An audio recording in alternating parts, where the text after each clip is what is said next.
Bu gapni eshitib hayron qolasiz. Necha yildan beri dars bergan bo'lsam, bunaqasini hali ko'rmaganman. Bo'lajak qaynona, bo'lajak kelinlarini aynan bizani kursda onlayn darsda o'qityaptilar. Mazzami? Kelinimni sizlarni dizaynerlik kursinglarda o'qitmoqchiman. Menga yoqdi kursinglar, natijanglar. Biz Toshkentda turmaymiz, biz viloyatdamiz. Shuning uchun onlayn kursingizda ham shunaqa natijaga erishsa bo'lar ekan deb aynan bizani kursimizga yozilganlar. Ishonch uchun alohida rahmat. Xudo xolasa natijalari bilan sizlar bilan ham bo'lishamiz. Darslarga nimalar kerak bo'lsa, hammasini qilib beraman deyaptilar. Shunaqa havasim kelyapti. Shunaqa gaplar aytdilarki, kelajagini shu kasbda bo'lishini, dizaynerlik, tikuvchilik sohasida ko'ryapman. O'zi ham qiziqadi. Nimalar kerak bo'lsa, yaxshilab o'qiting, mutaxassis qilib bering.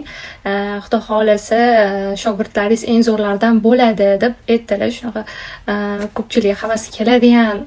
Siz nima deb o'ylaysiz? Bo'lajak qaynonani bu qarorlariga qo'shilasizmi? O'zingizning fikringizni kommentariyada yozib qoldiring.